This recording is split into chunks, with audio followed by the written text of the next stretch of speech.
मित्रांनो, आजही तुमच्या घरामध्ये पैशावरून वाद झाले आहेत. नक्कीच झाले आहेत ना. मला माहिती आहे तुमच्या घरामध्ये वाद होत आहे, पैशावरून वाद होतात आणि हे पैसे कुठून आणायचे हा तुम्हाला प्रश्न पडतच असेल. आत्ताही पडतो, पण त्या गोष्टीला कसं निभावून न्यायचं तर ती एक कला मला आली असं मी समजू शकतो.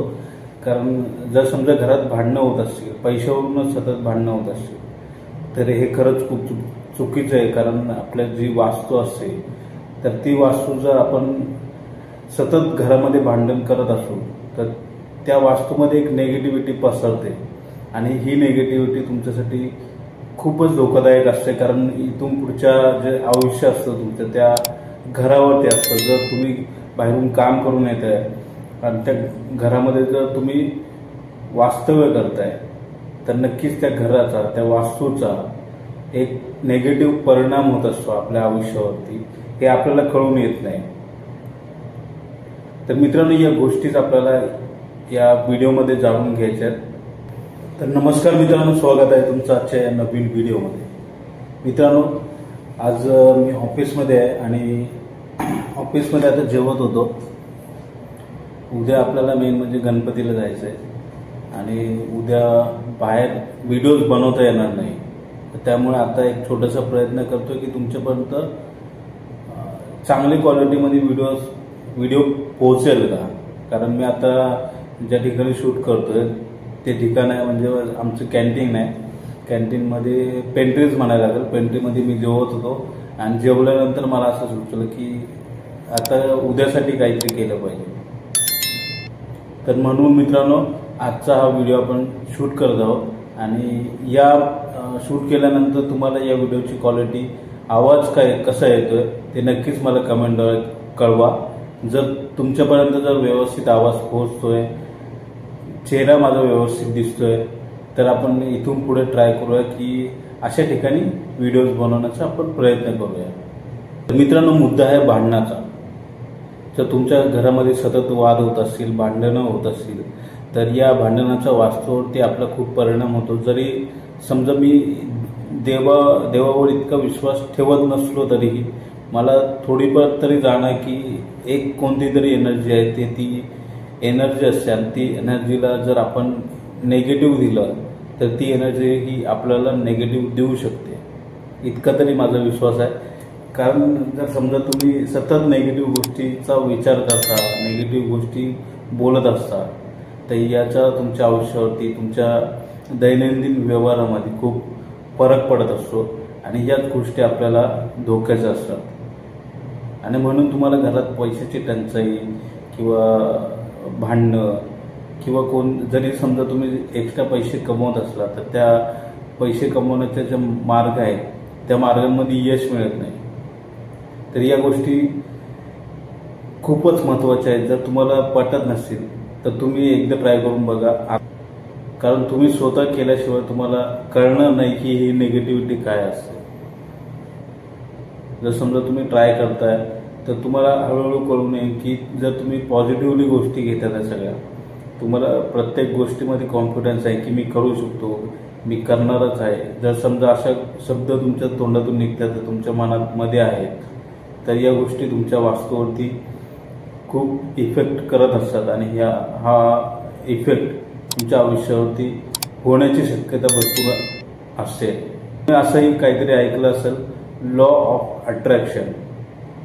हे लॉ ऑफ अट्रॅक्शन काय असतं की तुम्ही जे विचार करता, तुम्ही जे बोलता, तुम्ही ज्या वातावरणात राहता, तर त्या वातावरणाचा तुमच्या दैनंदिन आयुष्यावरती खूप मोठा परिणाम होत असतो. तर हा परिणाम का होतो? कारण जर तुम्ही नेगेटिव्ह विचार करत असला, नेगेटिव्ह बोलत असला, तर समोरही किंवा येणाऱ्या काळामध्ये तुमच्या सोबतही नेगेटिव्ह होत असतं. पण तुम्ही जर पॉझिटिव्ह सगळ्या गोष्टी घेत असला किंवा पॉझिटिव्ह विचार करता, पॉझिटिव्ह बोलतात आहे, पॉझिटिव्ह व्यवहार करतात आहे, तर या गोष्टी तुमच्या दैनंदिन व्यवहारामध्ये खूप महत्त्वाच्या ठरतात. पॉझिटिव्ह इफेक्ट होत असतो आणि हीच गोष्ट आपल्याला पाहिजे ना की आपल्याला नेगेटिव्ह कोणाला बोलायचं आहे.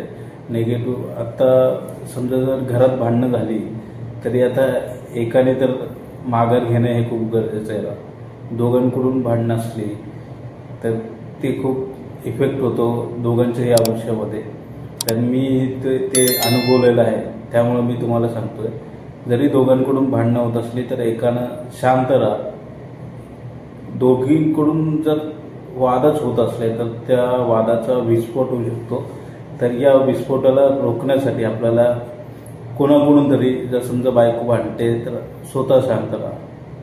आणि बायको भांडण्याचं जर समजा ती ऐकतच नाही तर तुम्हाला शांत राहावं लागेल तुम्हाला, कारण पैसे कमवायचे आहेत. पैशांवरून वाद होतात आहे तर पैसे तर कमवायचे लागणार. तर हे पैसे कमवण्यासाठी तुम्हाला डोकं शांत ठेवावं लागणार. डोकं का शांत ठेवायचं, तर तुम्हाला तो व्हिडिओ मी मागच्या काही व्हिडिओमध्ये दिलेला आहे की डोकं शांत ठेवून आपल्याला पुढे जायचं. तर डोकं शांत ठेवल्यानंतर तुम्हाला नवनवीन आयडियाज येतात. आयडियाज तुम्हाला वास्तवामध्ये आणता येतात जर तुम्ही काम केलं तर त्याच्यावरती. आणि फक्त काम करायचं नाही, स्मार्ट वर्क करायचं. स्मार्ट वर्क करून आपल्याला जितकं इफेक्टिव्हली काम करता येईल तर ते इफेक्टिव्हली काम आपल्याला करायचं आहे. तर तो प्रयत्न करायचा आपल्याला. म्हणून तुम्हीच माघार घ्या, काही प्रॉब्लेम नाही आहे त्याच्यामध्ये. काही चुकीचं असं काही नाही की तुम्ही माघार घेताय किंवा काय. तर तुम्ही एक टाईमला माघार घेतली तरी काय प्रॉब्लेम नाही आहे. पुढं तुम्हाला तुमचं काम करायचं आहे, कामावरती लक्ष द्या. जर तुमचं गोल तुम्ही ठरवून ठेवलेलं आहे की आपल्याला हे करायचं आहे आणि असंच करायचं आहे, तर तुम्हाला कोणतीही शक्ती रोखू शकणार नाही की ती तुमच्यापर्यंत ती गोष्ट पोहोचू शकेल. तुमच्यापर्यंत जर तुम्ही ते गोल ठेवलेलंच आहे, ठरवलेलंच आहे, तर तुम्ही तिथपर्यंत पोहोचणारच आहात जर तुम्ही मनापासून विश्वास ठेवून ती गोष्ट केली तर. पण जर तुम्ही तिथपर्यंत पोहोचण्याचा प्रयत्नच नाही करत आहात, मध्ये काहीतरी डिस्ट्रॅक्शन येतात, मध्ये काहीतरी भांडणं होतात, मध्ये कोणी काहीतरी बोलतं, तर ते तुम्ही डोक्यावरती घेऊन बसला. याच्यावरती आपल्याला डिटेल व्हिडिओ आणायचं की डोक्यात कोणतीही गोष्टी घ्यायची नाही. कारण जर तुम्ही मनावर घेता तर तो तुमच्या दैनंदिन आयुष्यामध्ये फरक पडणार आहे. तर नक्कीच या काही गोष्टी आहेत त्या पुढच्या व्हिडिओमध्ये कळतील. पण त्या गोष्टी तुम्ही लक्षात घ्यायच्या नाही तर तुम्हाला पुढं जायचं असलं तर मित्रांनो, नक्कीच जर समजा तुमच्या घरामध्ये भांडणं होतं, सतत भांडणं होतं, तर या गोष्टी टाळणं खूप गरजेचं आहे. कारण तुमच्या भांडणाचा त्या वास्तूवरती किंवा ते वास्तू ही लहान पोरासारखीच असते, तर त्याच्या कानावरती, ते वास्तूच्या कानावरती जर निगेटिव्ह गोष्टी पडत असल्या तर ती निगेटिव्ह गोष्टच शिकणार, निगेटिव्ह गोष्टच तुम्हाला देणार. जसं आपलं लहान बाळ असतं, माझ्या घरी तरी लहान बाळ आहे, जसं गोष्ट मी करतो किंवा त्याची मम्मी करते तर त्याच गोष्टी तो रिपीट करतो. तर तशाच प्रकारे आपली वास्तू ही असते. जसं आपण तिला ट्रीट करतो, वास्तूला भांडण देत असतो, निगेटिव्हिटी देत असतो तर ती निगेटिव्ह देते. पॉझिटिव्हिटी देतोय आपण तर ती पॉझिटिव्ह देणारच देणार. आणि या सगळ्या गोष्टींचा आपल्या आयुष्यावरती खूप परिणाम होतो की आपलं वातावरण आहे तर ते वातावरण शुद्ध ठेवायचं, पॉझिटिव्ह ठेवायचं आणि त्याच पॉझिटिव्हिटीने आपल्याला पुढं जायचं. तर नक्कीच मित्रांनो, हा आजचा व्हिडिओ तुम्हाला कळला असेल आणि जर कळला असेल तर नक्कीच या व्हिडिओला लाईक करा आणि खाली दिलेलं बटन आहे ते बटन दाबा जर तुम्ही या चॅनलवरती नवीन आला असाल तर मित्रांनो, आपण भेटूया पुढच्या व्हिडिओमध्ये पुढच्या काही अशाच अडचणींसोबत किंवा माहितीसोबत. आपल्याला पर्सनॅलिटी डेव्हलपमेंटवरतीही खूप काही बोलायचं आहे, पण त्याला असं बाहेर व्हिडिओ बनवता येत नाही. त्यामुळे असं जर समजा समोरून बसून जर तुमच्याशी बोलता आलं तर नक्कीच मी तो प्रॉपर व्हिडिओ बनवून त्याचे 3-4 सेगमेंट आहेत तर ते आपल्याला बनवता येतील. तर तेही व्हिडिओ तुम्ही पाहू शकाल. तर नक्कीच त्याही वरती आपल्याला व्हिडिओज बनवायचे आहेत. तर मित्रांनो, आजचा जर व्हिडिओ आवडला असेल तर या व्हिडिओला लाईक करा, शेअर करा आणि जर तुम्ही या चॅनलवरती नवीन आला असाल तर या चॅनलला सबस्क्राईब करायला विसरू नका. तर आपण भेटूया पुढच्या व्हिडिओमध्ये पुढच्या काय असेल अडचणींसोबत किंवा माहितीसोबत. तर पुढच्या व्हिडिओपर्यंत धन्यवाद.